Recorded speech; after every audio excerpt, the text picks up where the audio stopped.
tarde, boa noite, boa madrugada. Qualquer hora é hora para estudar, adquirir conhecimento, nunca é tarde. Hoje nós vamos com texto literário e não literário. Sabe a diferença entre literário e não literário? Não? Vamos saber agora. Literário, você para conhecer um texto literário, você tem que ter um conhecimento mínimo, não é tão extenso nem tão difícil, de algumas características. Por exemplo, para você identificar um literário, você tem que saber o que é subjetividade. O que é subjetividade? Coloquei até aqui. São as ideias, o modo de pensar e o estilo do sujeito que escreveu, de forma a evidenciar esse sujeito, ou seja, ele vai colocar o seu ponto de vista, ele vai apresentar as suas ideias, certo? Isso é a subjetividade, não é nada muito exato, não existe o objetivo, mas sim algo que pode ser pensado e assim acrescentado. Aí coloquei ali também a função estética. Quando você pensa na função estética, você pensa na estrutura. Quando você pensa em estrutura, você vai pensar em, por exemplo, um texto em prosa. Você tem parágrafos e você tem linhas. Num texto em verso, um texto poético, um poema, você tem estrofes e você tem versos. O que você chama de parágrafo serão as estrofes que irão compor um poema. O que você chama de linha de cada parágrafo será nada mais, nada menos do que cada verso que irá compor a estrofe do seu poema. Ou o seu poema poderá ser uma única estrofe, certo? Então você tem o que? A estrutura, como deve ser descrita, como deve ser redigida, como você irá criar. Assim como foi colocado ficcionalidade. Ficcionalidade, você deve pensar de imediato no que? Ficção. Ficção é aquilo que está mais próximo àquilo que nós vivemos. Não existe imaginação, não existe um mundo fantástico. Existe aquilo mais próximo daquilo que vivemos. Exemplo de texto que tem bastante de ficcionalidade, sendo uma narrativa, a crônica. A crônica você tem o quê? Na crônica você tem um texto que você irá contar a história e o dia a dia de determinada personagem. No entanto, por exemplo, existe também a crônica, que eu também já conversei com vocês, que fica mais nos jornais, que fica mais nas revistas. Essa daí já tem um foco diferente, é somente para o lado social e político, certo? Mas veja, a crônica, ela está extremamente próxima da nossa vivência, não é nada que nós não conheçamos. Ela também é chamada de verossimilhança quando você pensa na ficcionalidade, que é sinônimo de ficção. Conotação, linguagem figurada. Eu costumo falar da palavra coisa, denotação de dicionário, conotação, seja de coisa, você tem um sentido figurado, certo? E quando você pensa nas figuras de linguagem, você vai pensar na metáfora, que tem uma comparação. Comparação, sim. Aí você vai lembrar da figura de linguagem chamada comparação. Figura de linguagem chamada comparação, sim, tem. Diferença? Fácil. A figura de linguagem tem os conectivos e a figura metáfora não tem conectivos. Ela é implícita, ela tem uma comparação implícita. Se eu chego e falo, Maria é linda. Maria é uma flor. Eu estou comparando Maria a uma flor, certo? Mas eu posso fazer a mesma fala com conectivos presentes de comparação. Maria é tão linda quanto uma flor, certo? Entendido? Então veja, você tem a questão do uso das figuras de linguagem, as de pensamento também, todas as que você puder imaginar para compor o seu texto para que ele fique mais bonito. Plurissignificação é porque você, em um texto, você tem muitos significados. Você tem várias formas de escrever aquele mesmo texto. Vamos ver aqui. Olha só, eu coloquei aqui também para vocês, olha, o texto literário, ele engloba basicamente as narrativas. Se vocês prestarem atenção, estou falando direto de narrações. Não coloquei fábula, mas a fábula também é um texto literário. Pastiche, nós trabalhamos pastiche, lembra? No primeiro semestre do ano passado? Então veja, criações, textos literários, né? Aqui coloquei conto, romance, novela, etc. Os poemas e as peças teatrais também. Não se esqueçam que as peças teatrais Bem, a matéria de língua portuguesa, a matéria de redação, a matéria de literatura estão super ligadas. Se você parar para analisar, você trabalha o gênero dramático. O gênero dramático você tem em um texto narrativo a ser estudado, que será literalmente, em sua maioria, encenado, que isso vem da Grécia, certo? Por isso tem o gênero dramático, quando as pessoas chegavam e faziam seus monólogos ou seus diálogos e tinha que compor, era composto pelo cenário, as roupas, as vestimentas, para poder fazer com que o gênero ficasse bem facilmente visível e entendido por todos. Gênero dramático, certo? Então veja, quando falo em peça teatral, ali eu coloquei no plural, eu estou me referindo ao gênero dramático. O teatro tem diversas formas. Você tem o cômico, tem a comédia, você tem tragédia, você tem diversos tipos de textos, várias narrativas. No entanto, aquele que escreveu a peça que irá compor e chamar a atenção a vocês, aqueles que estão assistindo, para saber que tipo de texto realmente é o que ele quer que você veja. Comédia? E assim vai, certo? Coloquei também aqui embaixo. O texto literário também se caracteriza por uma preocupação estética, que eu coloquei lá, função estética também, né? Esse utiliza da ficcionalidade, que também é chamado de verossimilhança, que é próximo daquilo que nós vivemos. Isto é, da criação de acontecimentos que não são reais, mas que estão de alguma forma relacionados com a realidade. Prestem atenção, não são reais porque você está contando uma história, mas não é difícil imaginá-lo na vida real, correto? Tanto é que, veja, quem está como exemplo aqui, novelas. As novelas não são verdadeiras, no entanto, tudo que acontece em novelas, os acontecimentos nela existentes, bem, estou fazendo repetição, só mudei a forma, né? Então, veja, pode acontecer sim, não é nada que não se possa imaginar, que não possa nunca acontecer. Ao contrário, é muito facilmente visível, correto? No dia a dia. Aqui eu chamei a atenção a um gênero não literário, que é qual? O texto não literário está associado à predominância da objetividade e da denotação.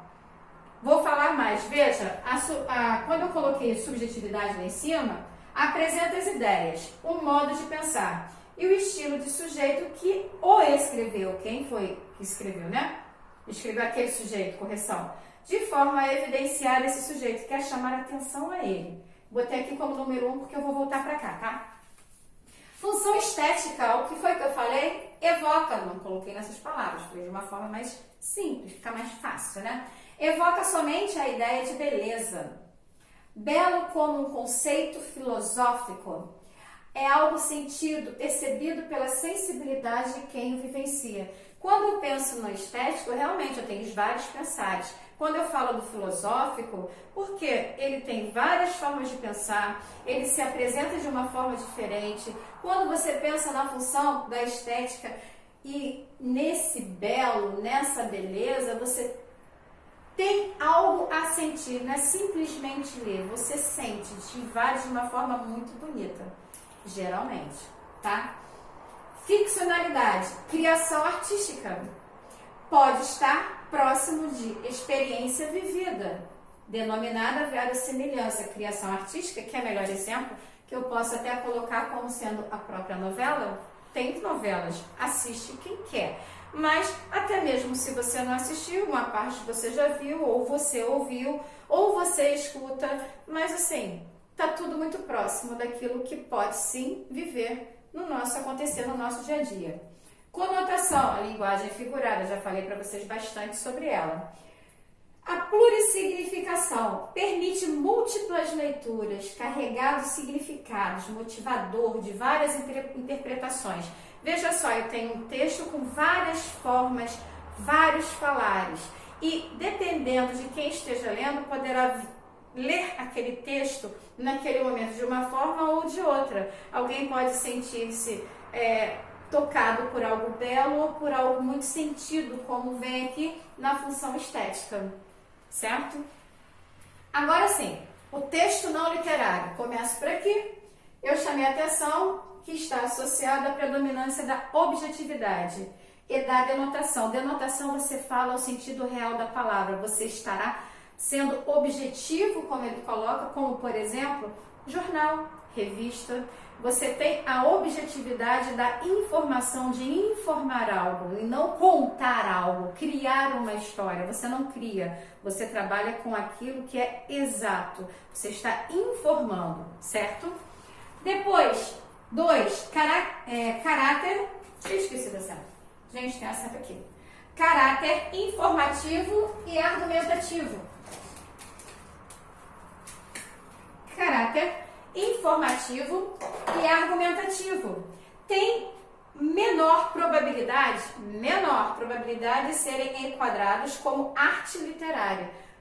Menor não quer dizer que não, porque dependendo do autor e de como vem a ser a sua escrita, se ele escreveu com uma estrutura maravilhosa, se ele fez jogos de palavras, se ele brincou com as palavras de forma a fazer com que você tenha o belo presente, a função estética presente, de forma que ele trabalha a denotação, mas ele trabalha, vou chamar a atenção de novo, os jogos de palavras, fazendo com que você pare para analisar o significado daquela parte, aquele texto ali colocado dentro daquele parágrafo, entendeu? Então, aí ele poderá sim tornar-se, deixar de ser um não literário e tornar-se um texto literário.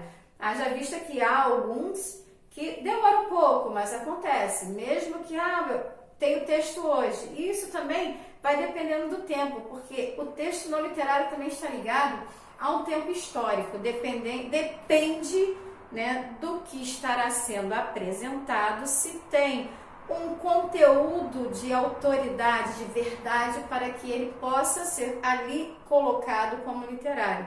Porque ele é verdadeiro, porque ele tem a estética. Às vezes o não literário está tão bem feito que acaba por se tornar literário, tá? Mas isso é ao longo do tempo, né? Assim como o próprio literário que você senta, escreve e é um texto literário, tá?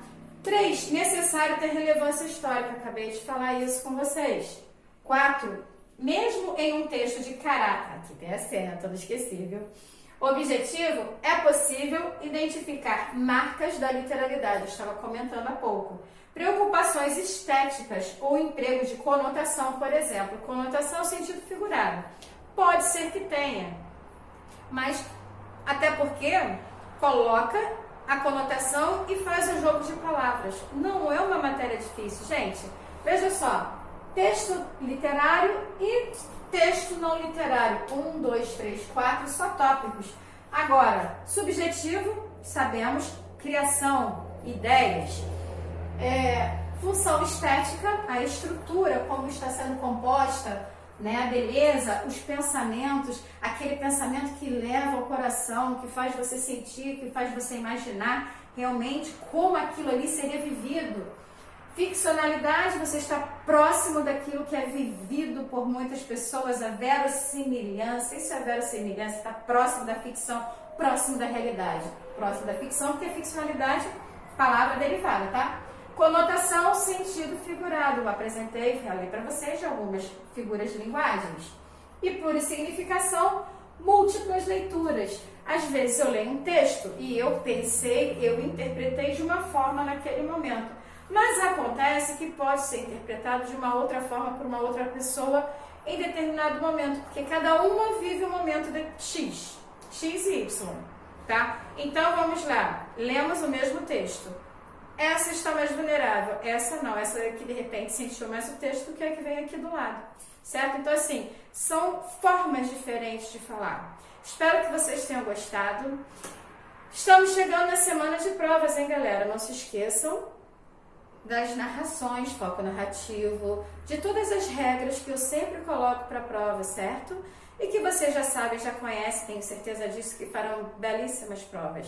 Fiquem atentos, a prova é com caneta preta, somente caneta preta. Proibido o uso do corretivo, não pode corretivo de jeito algum. Faça o rascunho, passa limpo para que não haja rasura, rasura perde pontos. Atenção ao substantivo próprio, início de palavras com letra maiúscula. Conjugação verbal, não se esqueça de conjugar os verbos. Sabem que eu não sou fã de muitos verbos auxiliares e pouca conjugação quando pode se conjugar. Porque há momentos, dependendo do que você esteja lá redigindo, que você precisará do verbo auxiliar com o verbo principal, certo? Letra legível, por favor, aquilo que eu não consigo ler, eu vou passar batido. Aviso está dado. Tentem lembrar do primeiro dia de aula, olhem seus cadernos e façam o mais belo possível a sua redação, certo? Saudade de vocês, se cuidem, coloque seu nome lá na chamada. Olha os exercícios para casa. Até a próxima.